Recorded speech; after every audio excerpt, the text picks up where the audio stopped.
Hello there, thank you for streaming with us our live broadcast on Al 24 News. I'm Abdurrahman Kashour. To the headlines.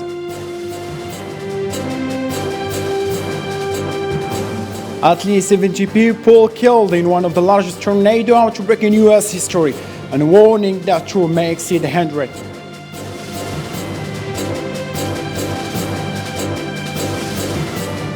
New Caledonia rejects independence from France. In third vote, 96% of voters had voted no to independence.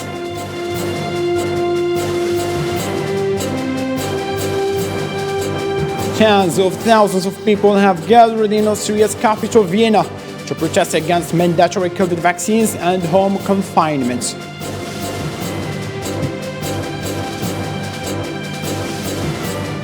Russia faces massive consequences and severe costs if President Vladimir Putin attacks Ukraine, the group of the seven warned in a statement on Sunday.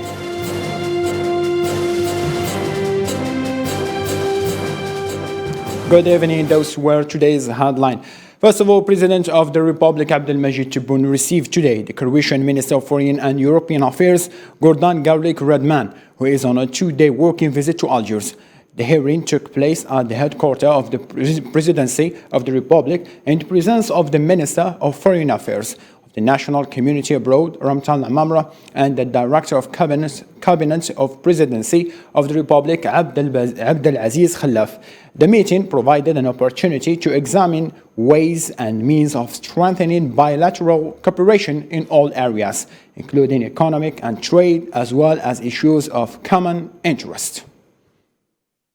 I'm honored that I was received by the Algerian Republic President Abdelmajid Tebboune. On this occasion, I assure him the deep friendship that links Algeria and Croatia, and about our will of political and economic collaborations. The independence that Algeria lives is a motivating element to enhance the partnerships, especially its efforts to encourage the peace in the area. We hope that this important visit for Croatia will open new opportunities between the two countries, and that there will be new high-level visits. In the same line of thought, another discussion was held today tackling several fields within the economic sector, and both ministers emphasized on the idea of reinforcing the bilateral relations between the two countries. Islam Seed on what's follow. On the course of the cooperation between Croatia and Algeria, another conference was held on Sunday to discuss the major points in various fields, including trade and economy such as naval industry and agriculture. The meeting was marked by the presence of the Algerian Foreign Affairs Minister Ramtan Lamamra along with his counterpart, Minister Gordan Grlic Radman, in addition to a group of businessmen from both countries. And the Croatian ambassador to Algeria as part of the agreements were signed on Saturday. Mr. Lamamra hailed this cooperation and he stressed that this partnership would strengthen the bilateral relations in which Croatian Foreign Minister calls Algeria as an important partner and welcomes its role in the region. Business leaders who are with us today, and I wish them, first of all, warm welcome to Algeria, and I thank them for undertaking this trip together with the Minister and your delegation so that they could offer us this opportunity to establish direct contacts with the Algerian business community. Ladies and gentlemen, finally, I strongly believe that today's forum will be a step forward in the enhancement of our economic relations, inshallah. I wish all the participants successful contacts and talks during and after this forum. Thank you. Shukran. It's worth mentioning that this visit is considered as the first ever of the Croatian Foreign Minister since the creation of Croatia, the country. Mr. Radman talked about the Algerian products in which he shows full support and respect to local products. Last week, the Algerian Minister of Transport met the Croatian ambassador to Algeria, who talked about the possibility to open a direct airline between Zagreb and Algiers. Concerning tourism sector, the Croatian ambassador stated that it would be a great chance to help Algeria in this field, since Croatia is well known in tourism, in which it will be an exchange in expertise between the two national tourism institutions. At least 83 people were killed in 5 regions in the central and southern United States due to tornadoes and storms, and counting 70 dead in Kentucky alone. Pictures and videos on social media showed buildings destroyed by the storm. Twisted iron bars, displaced trees and stones were scattered in the streets, leaving behind destroyed houses. Biden, the president, considered tornadoes that left dozens of dead in the United States as an unthinkable tragedy. I also approved the emergency declaration that was requested a couple of hours ago by Governor Beshear of Kentucky. That's going to accelerate federal emergency assistance for Kentucky right now when it's urgently needed. I want folks in all these states to know we're going to get through this. We're going to get through this together, and the federal government is not going to walk away. This is one of those times when we aren't Democrats or Republicans. Sounds like hyperbole, but it's real. We're all Americans. We stand together as the United States of America. And so I say to all the victims, you're in our prayers, and all those first responders, emergency personnel, and everyone helping their fellow Americans, that this is the right thing to do at the right time, and we're going to get through this. The United States, Mexico, and several regional countries will coordinate to arrest the network of human smugglers responsible for the truck accident that killed dozens of migrants, according to U.S. Embassy in Mexico. Marwa Balaiwar clarified. US and Mexico have announced a working group to combat people smuggling in the wake of a truck crash that resulted in the deaths of 54 people and the injury of dozens in the southern Mexican state of Chiapas, in which the majority is said to be Central American migrants. Foreign Minister of Foreign Affairs of Mexico, Marcelo Ebrard, said the group would be made up of Mexico, Guatemala, the Dominican Republic, Ecuador, and the US. He also said that the working group would investigate and learn from the crash and help bring to justice the people smugglers involved in the case. US Embassy announced the creation of an action group tasked with investigating, identifying, and apprehending the smugglers involved in organizing a trailer overcrowded with more than 160 people. The vehicle was reportedly speeding when it flipped on a sharp bend and hit a pedestrian bridge on a main road leading to the capital. The number of migrants traveled in the truck reported to be as high as 200. However, some of the bloodied passengers escaped for fear of being detained by immigration authorities. In recent years, thousands of migrants escaping poverty and violence in Central America have traveled through Mexico to reach the US border. They often face dangerous conditions, including transport in crowded trucks organized by smugglers known as coyotes. At the conclusion of the Group of 7 meeting in Liverpool, British Foreign Secretary Liz Truss warned that negotiations that have resumed to save the Iran nuclear deal are Iran's last chance, and warned that Russia against any invasion of Ukraine. At the end of the Group of 7 meeting in Liverpool, British Foreign Secretary Liz Truss warned that the resumption of negotiations to save the Iran nuclear deal is Iran's last chance. And she warned Russia against any invasion of Ukraine.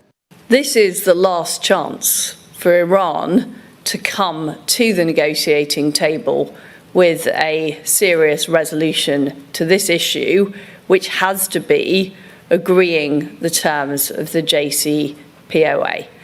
This is the last chance. And it is vital that they do so. We will not allow Iran to acquire a nuclear weapon, and it is vital that they come to the table and are serious about the negotiations. Indirect negotiations between Iran and the United States, mediated by the Europeans, resumed at the end of November in Vienna in an attempt to save the 2015 nuclear agreement aimed at preventing the Islamic Republic from acquiring nuclear weapons. According to Liz Truss, the meeting of the G7 foreign ministers expressed a united front against Moscow, which the Westerns have accused for weeks of preparing for a possible invasion of Ukraine, despite the Kremlin's denials. Liz described the invasion in case happened by a strategic mistake. Well, what we have to do is deter Russia from taking that course of action. I've been very clear it would be a strategic mistake for Russia to do that. And what the G7 meeting this weekend that's taking place is about a show of unity between like-minded major economies, that we are going to absolutely be strong in our stance against aggression with respect to Ukraine. There will be severe consequences if anything were to happen, but also make sure that we're building security and economic relationships with like-minded partners, including Ukraine, to protect them in the future. The threat of unprecedented sanctions was issued in the past few days by Washington, especially President Joe Biden, who spoke by phone with his Russian counterpart Vladimir Putin. There you go. The United States has made a deal with Greece related to naval frigates worth more than $6 billion in addition to $2.5 billion cost to upgrade for Miko-class frigates that Greece already possesses, in which this act seen as a direct challenge to France. Islam Seed, clarify. Another stab in the back. This is how France described the agreement, which has been made by Greece and the US. The State Department on December 10th announced to make a deal worth $6.9 billion of 4 Lockheed Martin combat frigates, known as multi-mission surface combatant ships, in addition to $2.5 billion approved as part of the Lockheed Martin program to enhance Greece's Meko-class frigate and weapon systems and electronics as well. BAE Systems and VCE would be the key contractors. Strategic partnership has reached an unprecedented level by enhancing cooperation in many areas such as enforcement, counter-terrorism, energy, economy, trade, culture, and people-to-people contacts. The relevant stakeholders will address later today ways of expanding them even further.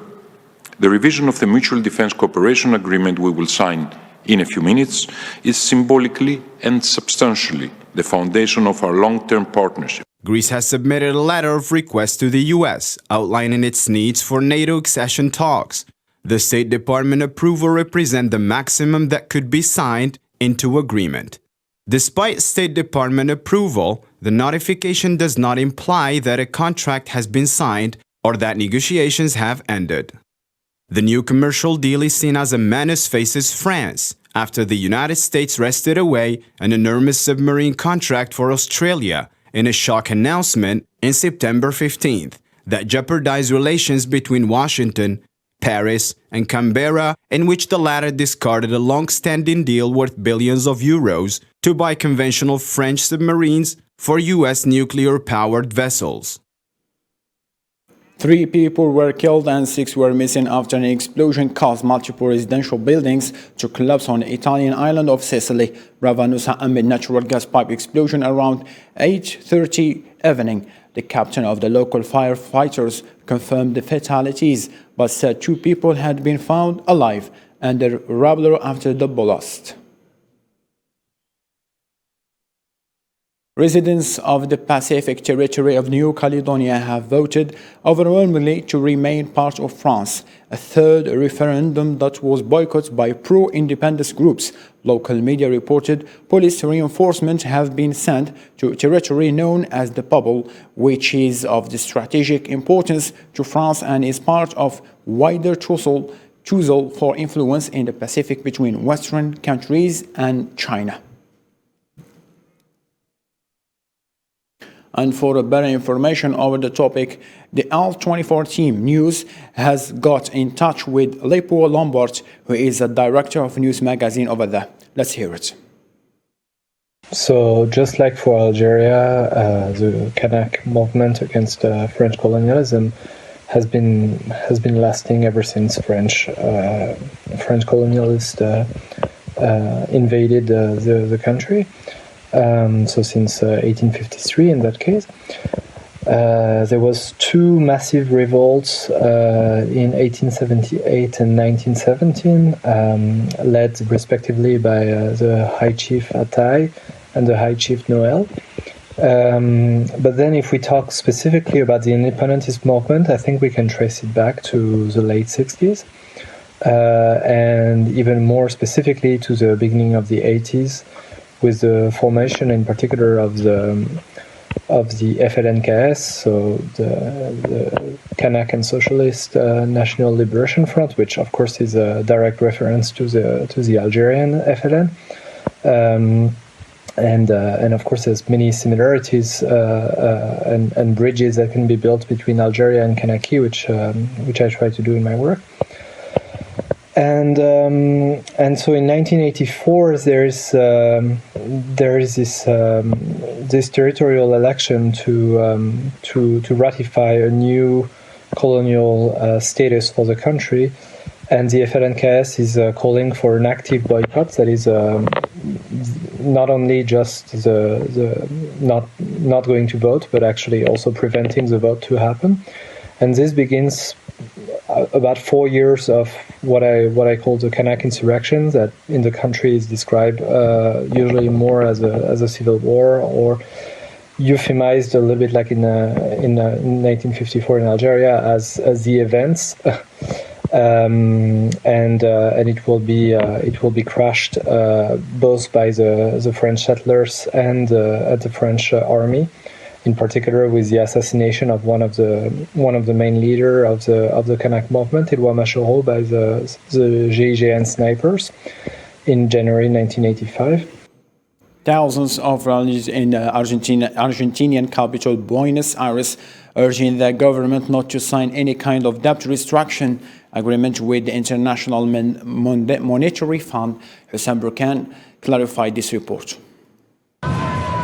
Thousands protested in the Argentine capital, Buenos Aires, demanding a no-debt restructuring agreement with the International Monetary Fund. Demonstrators crowded into the Plaza de Mayo in Buenos Aires on Saturday, carrying banners calling for no deal with the International Monetary Fund and other banners of the country's largest social and left-wing organizations, spreading out raising anti-IMF slogans over loudspeakers, stating that the International Monetary Fund in this country has always brought more misery and more dependency. The Argentine government is in the midst of negotiations with the International Monetary Fund to restructure the $44 billion it owes to the Global Fund. The loan dates back to 2018 when the then-President Mauricio Macri signed a $57 billion agreement with the international lender of last resort, making it the largest loan in the IMF's history. About $44 billion was distributed, but the President Alberto Fernandez, who took office in 2020, rejected the rest and proceeded to renegotiate the loan repayment terms. Zionist defense minister claimed that the Vienna nuclear negotiations have not made any progress and informed Washington of military preparation to attack Iran. A senior Iranian military said that any aggression will cost a heavy price. On Saturday, Defense Minister Gantz ordered his army to prepare for a possible military attack on Iran and informed the Biden's administration about the preparation. On his trip to the U.S., Gantz attempted to bring the USA by his side and to convince it to put more pressure on Iran to retreat from its nuclear program, confirming that the Iran nuclear talks did not succeed and that European countries are losing patience. I look forward to deepening our dialogue and cooperation vis-à-vis Iran, including the topics of joint military readiness to face Iran and to stop its regional aggression and nuclear aspiration. Gantz said that he agreed with Blinken and Austin during a meeting to develop their joint military action against Iran. We share Israel's deep concerns about the Iranian government's destabilizing actions, including its support for terrorism, its missile program, and its alarming nuclear advances. Mr. Minister, we are completely aligned in our commitment to preventing Iran from obtaining a nuclear weapon. This is a national security interest of the United States and Israel and the world. The latter observed that the U.S. government did not set deadlines for when it will abandon Vienna discussions, but is confident that the U.S. will begin to seriously consider a military option if no improvements will be made. As stated by a senior defense official, Iran is close to boost uranium required to build a nuclear bomb, and acting against Tehran before it exceeds that barrier. As a response to U.S. and Zionist declarations which clearly seem to want to sabotage a nuclear Iran, a senior Iranian military official said to an Iranian news agency that any aggression towards Iranian missiles will cost a heavy price. Over 40,000 people marched in Vienna streets shouting slogans and clashing with police to protest against the continued lockdown and plans to make COVID-19 immunization mandatory. Vienna police said that they deployed 4,000 officers to handle the demonstrators and ensure COVID-19 preventive measures, and that some of the rebellions were detained. Thousands of protesters have converged upon Sydney and Melbourne CBC to demonstrate against vaccine mandates, including Victoria's new pandemic law introduced by the government. Protesters gathered at Parliament House of Spring Street in Melbourne about 12 p.m. before rallying down Bourke Street chanting "Free Victoria." Crowds were carrying flags and banners, some of which read "Reclaim the Line" and "Together we can stop vaccine passport." COVID-19 cases are still rising day by day, and doctors start claiming that the fourth wave has begun. More in this report. COVID cases have been growing since the 27th of November in England, rising from 6 cases to 114. And in Scotland, the surge is alarming. Cases have reached 1,777 cases yesterday, in comparison to 2 cases on the 27th of November. And it is the same for the Wales, as the number of infections reached 1,883, and Northern Ireland breaks the record with 1,893 cases. After an analysis that shows booster jabs' efficiency against Omicron, Britain's health authorities said that COVID booster vaccines bookings for everyone aged 30 and over will be open on Monday. The threat of Omicron remains large as India adds another case to the total, but fortunately, Maharashtra has seen its first recovery.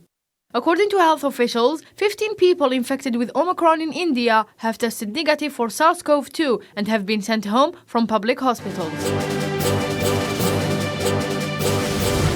On Saturday, the Omicron outbreak in South Africa appeared to be slowing, with one leading specialist claiming that the population's T-cell immunity to COVID-19 has kept hospitalization low.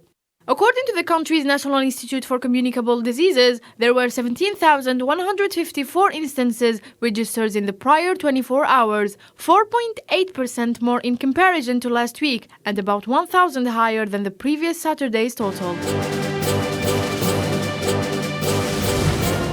Russia reported 29,929 new COVID-19 infections in the last 24 hours, its lowest single-day case rate since October the 13th.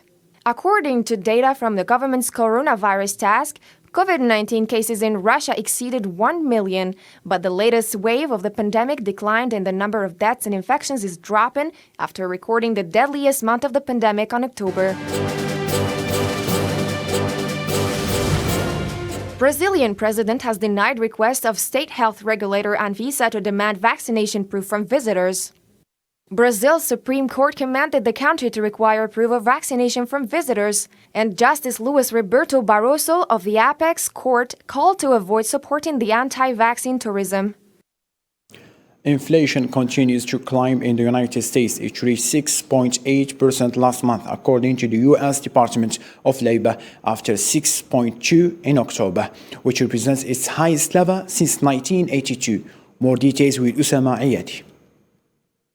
Amid the spread of the new COVID-19 variant Omicron and the international economic crises that major world powers are witnessing in the so-called post-pandemic period, the USA is still living a high price surge and unprecedented inflation. Many declarations of American economists in the White House and the USA sounded reassuring to the population, explaining that these inflation rates were just the transitory period of economy. Americans now are claiming this long-lasting price surge, and declarations of economists do not seem as reassuring as they were in the immediate period after the last wave of COVID-19. A report issued by the American government came to reinforce the last statements of economists, stating that consumer price index soared to 6.8%. Price soar cannot pass in an unseen manner, as large consumption products consumed on a daily basis by U.S. citizens soared up to 21% for some goods. Reasons of this inflation in the United States and the world came after businesses closed or cut hours, and consumers stayed home as a health precaution. Employers slashed 22 million jobs. Economic output plunged at a record-shattering 31% annual rate in last year's April-June quarter. Government of Morocco extended the suspension of all regular passengers flights to and from Morocco, while the Royal Airline faces a major financial collapse amid COVID-19 pandemic. 16 more. The Royal Airlines' financial troubles deepen as air closures continue in Morocco. One of Rabat's largest commercial arms is threatening to extend its African influence through bankruptcy, facing its worst performance in decades. According to the most recent estimates, the airlines has suffered a loss of more than $200 million since the beginning of the current year, along with losses amid the COVID-19 pandemic that exceeded the $400 million ceiling. The group that holds the Hassan II Development Fund, with a share of more than 44% of its capital, was faced with a harsh fate. A fragile situation prompted the Moroccan authorities to launch a reformation plan that started last year by abandoning 6 aircrafts that are representing 10% of the fleet of the aviation group, out of 18 aircrafts that the company will have to sell to counterbalance part of its deteriorating losses. In parallel, the Moroccan airline laid off 140 workers during the same period, out of a total of 358 employees who were forced to leave their jobs under a plan that included the layoffs of 20% of the company's staff. Growing financial distress, the suspension of flights to and from Morocco is expected to deepen the company's difficulties, with expectations that the company's performance shortfall will continue beyond 2023. A look over international news in this report by Zahra Farjani. Palestinians in villages in the West Bank have voted in municipal polls amid increasing frustrations with President Mahmoud Abbas after he cancelled promised parliamentary and presidential elections earlier this year. Indian Prime Minister Narendra Modi's personal Twitter account was hacked once again by cryptocurrency scammers, with a tweet from them saying that the state considers cryptocurrency as legal, knowing that India forbade the use of bitcoins in 2018. Thousands of Serbs have taken to the streets with 3 consecutive days to demonstrate against pollution caused by heavy industries and mining companies that continue to mine for lithium that damages the environment. The recent renovation of Vienna's significant natural history museum collections provided curators with a new test of how to display its vast trove of human medical remains without crossing modern red lines of ethics and good taste. 4 days after taking office, German Chancellor Olaf Scholz pays an initial visit to neighboring Poland. Tensions with Moscow over its military build-up near Ukraine are likely to be discussed amid fears of a possible Russian invasion. One of the most popular genre of Congolese music, la rumba, has been introduced to an educational, scientific and cultural heritage organization with the aim of inscribing it as an international intelligible cultural heritage. This move was started by the Democratic Republic of Congo and the neighboring country, Congo as well. La rumba, an extraordinary flow, sensual rhythm, and slinky groove. If it doesn't make you dance, you surely won't miss the chance of swaying on the dance floor. The guitar-driven African rumba variant of Congo is aiming at making a fame path through the universal treasure. The Democratic Republic of Congo and its smaller neighboring country Congo are jointly pushing the UN Educational, Scientific and Cultural Organization UNESCO to inscribe their rumba on its intangible cultural heritage of humanity. This move will lead the Congolese rumba to sit side by side with the Cuban rumba, joining the Jamaican reggae as well as the imzad of the Tuareg community. Congolese rumba, also known as lingala, is a popular genre of dance music which originated in the Congo Basin during the 1940s. This Cuban-derived variant gained its popularity in the African scene and music industry during the 60s and the 70s.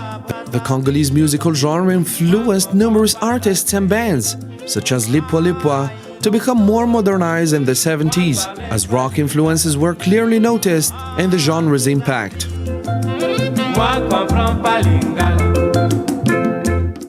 The eldest daughter of U.S. astronaut Anna Shepard blasted off into space aboard the Blue Origin commercial space tourism rocket owned by billionaire Jeff Bezos.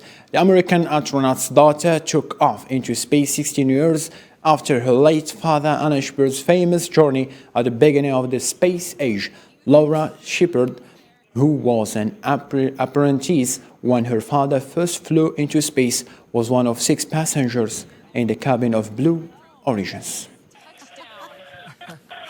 Are weightless. Get that picture. Oh my goodness sakes. Oh. This is heaven.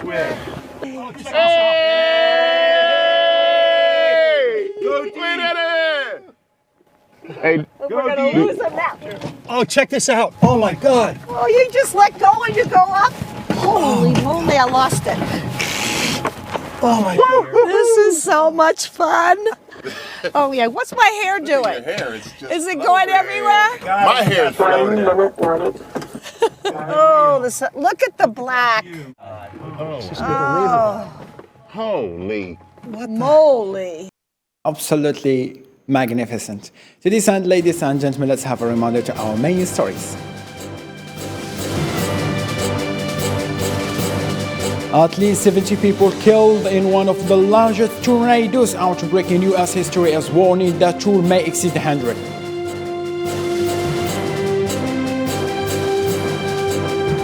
New Caledonia rejects independence from France in the third vote, and 96% of voters had said no for the independence.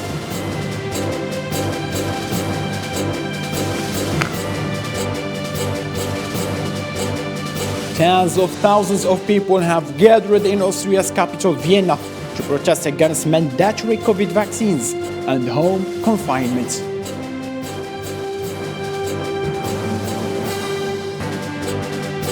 Russia faces massive consequences and severe costs if President Vladimir Putin attacks Ukraine. The Group of the Seven warned in statements on Sunday.